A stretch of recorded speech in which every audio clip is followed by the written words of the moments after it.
अस्सलाम वालेकुम dear students. 11th physics new syllabus. आज हम लोग constructed response question chapter number 2 के स्टार्ट करने वाले हैं। पहला क्वेश्चन है, why does a hunter aiming a bird in a tree miss the target exactly at the bird.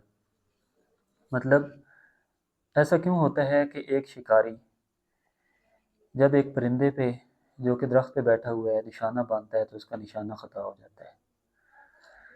Answer में है, when a Hunter shoots at a bird in a tree the bullet does not travel in a straight line. जब कोई शिकारी परिंदे पे निशाना बांधता है तो बुलेट स्ट्रेट लाइन में मूव नहीं करती। क्यों अब ये नहीं मूव करती?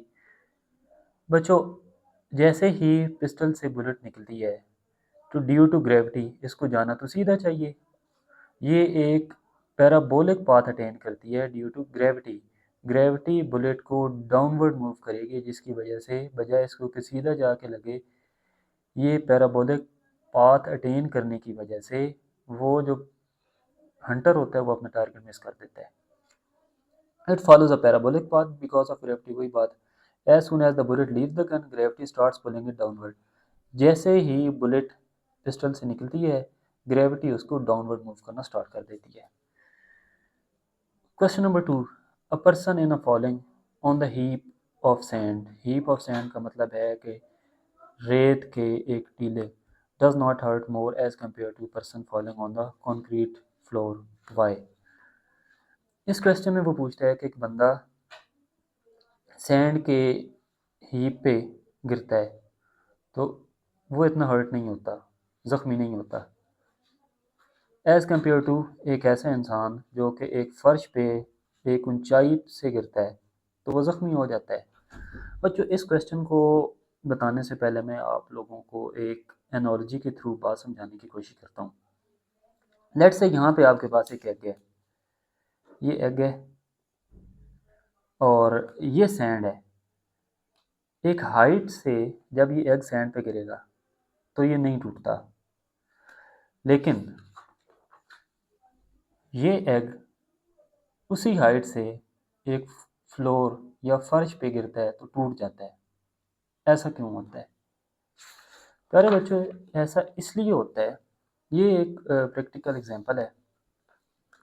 Same is the case with कि इंसान जब एक सर्टेन हाइट से रेत पे गिरता है तो वो ज़ख्मी नहीं होता, एंड जब एक सर्टेन हाइट से एक फर्श पे गिरता है तो वो ज़ख्मी हो जाता है।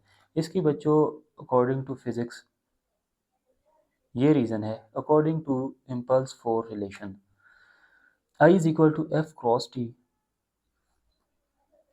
एंड एफ यहाँ से I over T, F inversely proportion to T हो जाएगा। मीन्स के जब कोई इंसान रेत पे गिरता है तो उसका कोलिजन टाइम इंक्रीज हो जाता है। जब कोलिजन टाइम बच्चों इंक्रीज होगा तो फोर्स का इम्पेक्ट कम होगा।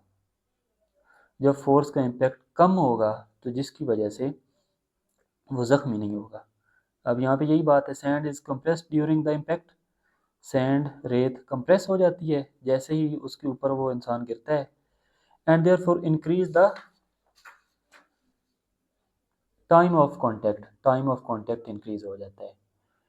If T is large F will be small, means as we know that, पीछे हमने यही बात सीखी है कि आपके पास टी जैसे ही लार्ज होगा फोर्स का इम्पेक्ट कम होगा, जिसकी वजह से वो आदमी इतना ज़्यादा ज़ख्मी नहीं होगा। Person will not get hurts as much, इतना ज़्यादा वो ज़ख्मी नहीं होगा। यह नॉलेज फिर हमने एग की पहले कही थी कि वो टूट जाएगा। इसी तरह जब इंसान एक सर्टेन हाइट से नीचे गिरेगा तो बच्चों अब बिल्कुल इसके ऑपोजिट होगा। यहाँ पे टाइम की जो कोलिजन थी, कांटेक्ट का टाइम था, वो ज़्यादा था। इसमें क्या होगा, इसमें आपके पास बच्चों F inversely proportion to 1/t। अब बच्चों इसका कोलिजन टाइम कम होगा। जब कोलिजन टाइम कम होगा तो फोर्स का इम्पेक्ट ज़्यादा होगा, और जब फोर्स का इम्पेक्ट ज़्यादा होगा तो इट मीन्स हमें फोर्स ज़्यादा महसूस होगी, उसका असर ज़्यादा होगा, जिसकी वजह से इंसान जब एक सर्टेन हाइट से फ्लोर पे गिरता है, फर्श पे गिरता है, तो वो ज़्यादा ज़ख्मी हो जाता है। क्यों? इन अ नटशेल उसका कोलिजन टाइम कम हो जाता है। In a case of concrete floor मतलब के फर्श पे, the time of contact is small, time कम हुआ as compare to the sand, sand के मुकाबले में कोलिजन का टाइम ज़्यादा था, वो कंप्रेस हो गई थी इसलिए ज़्यादा था, क्योंकि ये फ्लोर है ये तो कंप्रेस नहीं हो सकता।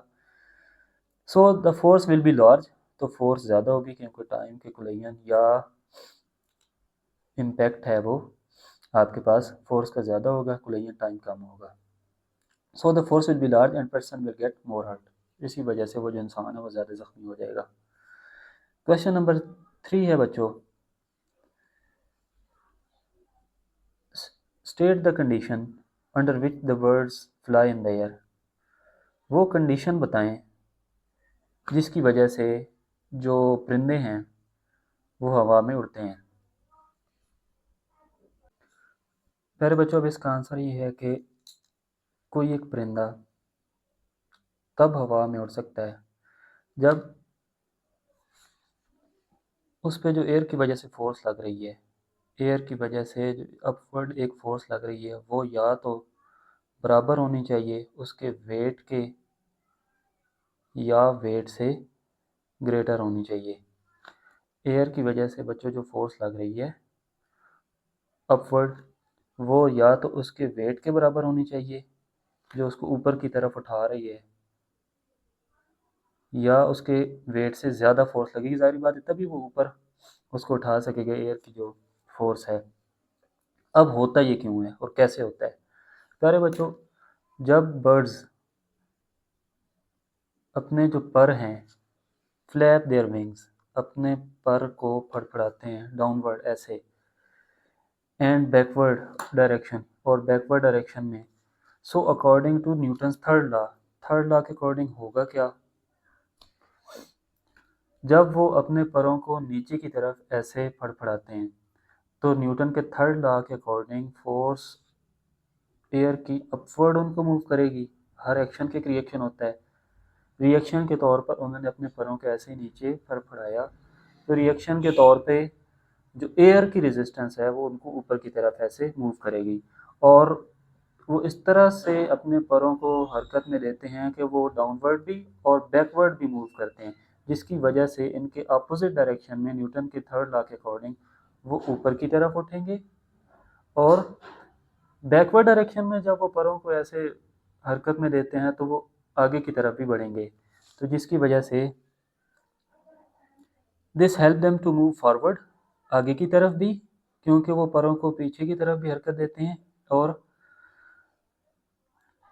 नीचे की तरफ जब वो अपने पैरों को हरकत देते हैं तो अपवर्ड डायरेक्शन में भी वो मूव करेंगे। एज ए रिज़ल्ट वो हवा में इस तरह टाइम स्पेंड करते हैं।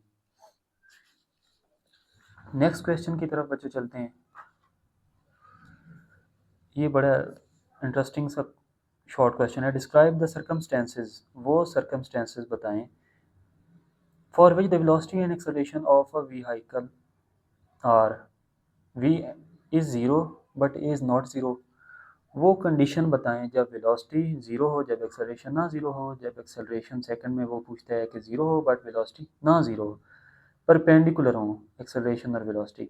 तो बच्चों पहले इसका केस करते हैं कि जब वेलोसिटी तो ज़ीरो हो but acceleration is not zero. इसकी किस डायग्राम से समझने की कोशिश करते हैं कि ये एक कार है, ये इसकी इनिशियल स्टेट है, ऐसे रोड पे जा रही है एक इनिशियल वेलोसिटी के साथ।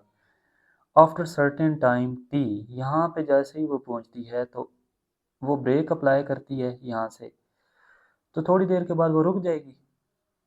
अब बच्चों जब वो रुक गई है तो फाइनल वेलोसिटी क्या होगी? ज़ीरो। और इनिशियल वेलोसिटी जब उसने ब्रेक लगाई तो तब उसकी वेलोसिटी क्या थी? वी थी। According to acceleration v f minus v i over t. Final velocity बच्चों क्योंकि कार रुक गई है ज़ीरो, इनिशियल वेलोसिटी जब ब्रेक अप्लाई की तब उसकी जो इनिशियल वेलोसिटी थी तब से अगर हम स्टार्ट करें तो वो वी थी, तो एक्सेलरेशन हमारे पास बराबर आ जाएगा minus v over t which is not equal to zero. तो इस केस में क्या है? एक्सेलरेशन इस पूरे केस में ज़ीरो नहीं है। क्योंकि वो चेंज इन वेलोसिटी होता है और चेंज इन वेलोसिटी ज़ीरो नहीं है।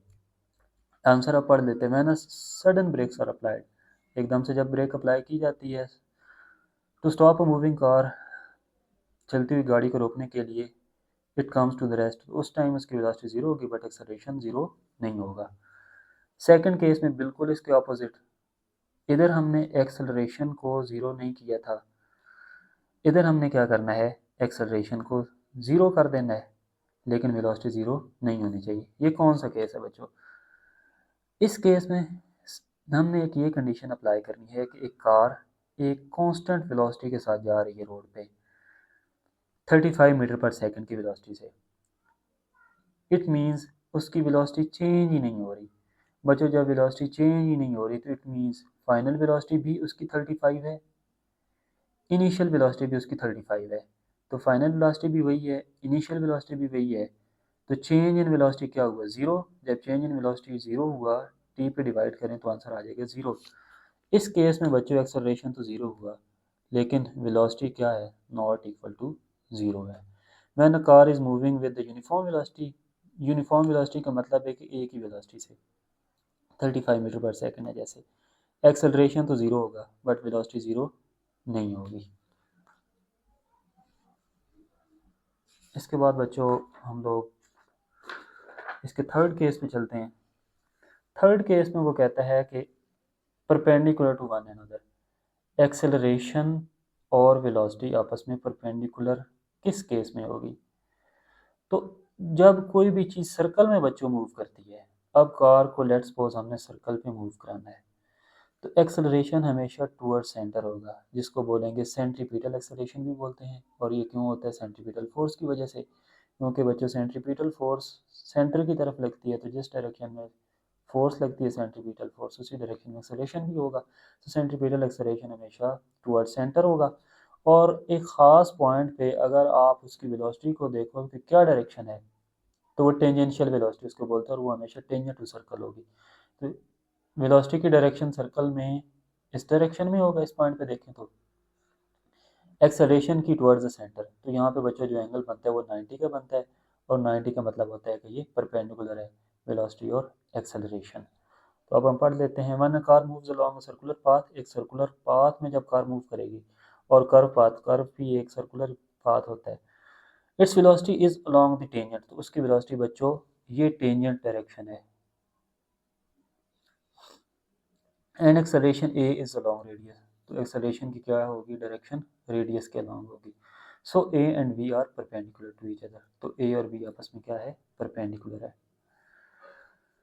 लास्ट क्वेश्चन है बच्चों, describe briefly effects of air resistance on the range of projectile. Projectile मतलब टू डायमेंशन मोशन है, एयर रेजिस्टेंस मतलब ये आपके पास दो ग्राफ हैं। ये जो ऊपर वाला ग्राफ है in the absence of air है, एयर जब आपके पास लेट से नहीं है बिल्कुल, तो ये ऊपर वाला ग्राफ है। और ये जो नीचे वाला ग्राफ है बच्चों, ये एयर के साथ है, in the presence of air है। अब ये ऊपर वाला ग्राफ है, देखो तो इसकी हाइट भी ज़्यादा है और इसकी रेंज भी, वर्टिकल डिस्टेंस भी ज़्यादा है और हॉरिजॉन्टल डिस्टेंस भी, यहाँ से देखो तो ये ज़्यादा है। With the effect of air, height भी कम है और रेंज भी कम है। ऐसा क्यों होता है? प्यारे बच्चों ऐसा इसलिए होता है कि एयर रेजिस्टेंस करती क्या है। एयर रेजिस्टेंस जो वेलोसिटी के दोनों कंपोनेंट है, एक एक्स डायरेक्शन का कंपोनेंट होता है और एक वाई डायरेक्शन का कंपोनेंट होता है, उन दोनों को ये कम कर देते हैं, जिसकी वजह से जो यहाँ से एक चीज़ आपने फेंकी है वो ऊंचाई पे भी कम जाएगी और आगे भी कम जाएगी। अब इसको रीड कर लेते हैं। When a projectile like a ball, एक बॉल को हमने एक प्रोजेक्टाइल मोशन में फेंका है थ्रू एयर, एयर की मौजूदगी में, ये नीचे वाला ग्राफ कंसिडर हो रहा है। The air pushes against it, तो एयर क्या करेगी, उसको आगे जाने के से रोकेगी। This opposing force is called air resistance, ये जो अपोजिंग फोर्स होती है जो इसको रोक रही है आगे जाने से, उसको बोलते हैं एयर रेजिस्टेंस।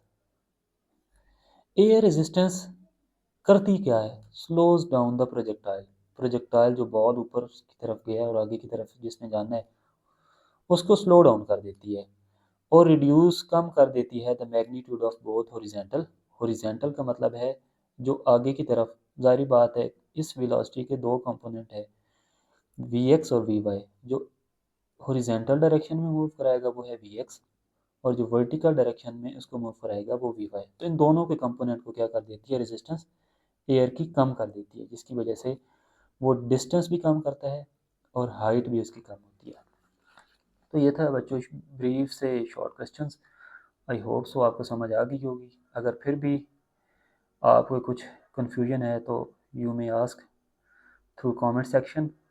और अगर वीडियो बच्चों अच्छी लगे तो और दोस्तों के साथ भी इसको शेयर करें, चैनल को सब्सक्राइब करें ताकि न्यू जो आने वाली वीडियो है वो आपको टाइमली रिसीव हो सके। थैंक यू बच्चों।